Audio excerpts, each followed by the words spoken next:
Sur le site de Cristanol, nous produisons de l'éthanol à partir de blé et de betterave. Alors dans le process de distillation, les effluents qu'on appelle les vinasses sont mélangés avec le son du blé pour produire un aliment à destination de l'alimentation animale qu'on appelle les drêches. Et ces drêches sont un produit humide que l'on doit déshydrater pour conserver et mettre sur le marché. Donc c'est pour ce produit que nous utilisons le sécheur. Dans ce projet, Maguin est chargé de concevoir entièrement le pilote, de définir tous les équipements et d'installer le pilote chez les partenaires pour tester les produits. Cristanol a été choisi parce que c'est un de nos plus grands clients et c'est un des plus gros clients en France qui sera intéressé du coup par cette technologie. Alors actuellement pour la déshydratation de nos drêches, nous utilisons un sécheur où nous récupérons 80% de l'énergie de séchage pour la distillation de notre alcool. Le sécheur marche actuellement à pression atmosphérique. Le projet du sécheur Maguin est donc de travailler avec sous pression avec de la vapeur d'eau surchauffée. L'intérêt, c'est d'éliminer les entrées d'air et de rehausser le niveau thermique pour la récupération d'énergie. Sur le projet, nous sommes à 2 bars, ce qui permet d'avoir des équipements plus petits et une consommation moins élevée. À long terme, le fait de pouvoir monter à 95% de récupération, c'est effectivement d'économiser de l'énergie avec un coût de l'énergie qui est de plus en plus cher.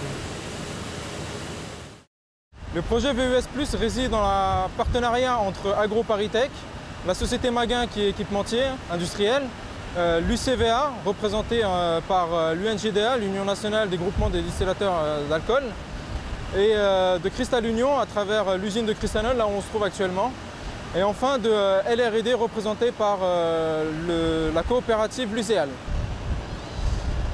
Le but du projet de conception d'un pilote en vapeur d'eau surchauffée est tout d'abord de répondre aux besoins croissants des industriels en termes d'économie d'énergie, de rejet atmosphérique et enfin de qualité de produit. Ici nous sommes sur une installation de Cristanol de séchage en vapeur d'eau surchauffée.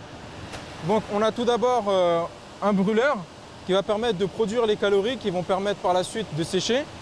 Ensuite, ces calories-là, à travers des fumées, vont permettre le préchauffage de la vapeur d'eau surchauffée, sachant que la vapeur d'eau surchauffée est-elle produite par le produit en lui-même. Cette vapeur d'eau surchauffée va sécher le produit à l'aide du tambour, donc c'est un tambour 3 passages, c'est un tambour rotatif. Ensuite, on va dans un cyclone, donc c'est un séparateur centrifuge, le produit ressort et la vapeur d'eau surchauffée revient et va re-rentrer dans l'échangeur et on va recréer un cycle de boucle de vapeur d'eau surchauffée. Une partie de cette vapeur d'eau va être envoyée au condenseur. Donc on vient condenser cette vapeur d'eau surchauffée pour permettre notamment de concentrer des sirops. Dans le cas de notre pilote, ce que l'on souhaite, c'est aller plus loin dans cette démarche-là. Et c'est notamment de fonctionner à plus haute température et surtout à augmenter la pression, donc fonctionner à 2 bars absolus. Dans ce sens-là, ça va permettre d'avoir une température de condensation beaucoup plus haute qu'à pression atmosphérique. On va être ici aux alentours de 120 degrés et donc de permettre une récupération d'énergie beaucoup plus importante. Et cela aussi va permettre, une fois de plus, respecter les rejets atmosphériques. On va récupérer la vapeur pour ensuite récupérer les incondensats pour ensuite les brûler au sein de la flamme. Et on va respecter la qualité du produit parce qu'on ne va pas sécher avec de l'air chaud, mais plutôt avec de la vapeur d'eau surchauffée qui est une vapeur qui est pure. Pour nous, aujourd'hui, le travail avec Maguin, c'est d'évaluer le gain potentiel et de regarder effectivement l'impact sur le produit pour ne pas dénaturer le fait de travailler à des niveaux de gradient de température plus élevés, de ne pas dénaturer le produit. Le fait d'avoir de la vapeur surchauffée permet effectivement de faire des économies d'énergie, hein, donc par leur recyclage des buées de séchage, et en même temps de limiter les effluents gazeux émis à l'atmosphère en limitant les rejets d'odeur et de poussière. Le gain représenté à travers cette rehausse du niveau thermique des récupérations d'énergie, c'est de pouvoir monter, je vous disais tout à l'heure, 80% d'énergie récupérée, de pouvoir monter, nous l'espérons, à 95% d'énergie récupérée. Les secteurs industriels qui peuvent être concernés par cette évolution sont déjà tous nos clients. Donc Cristanol qui sèche de la drèche, donc des résidus de distillerie.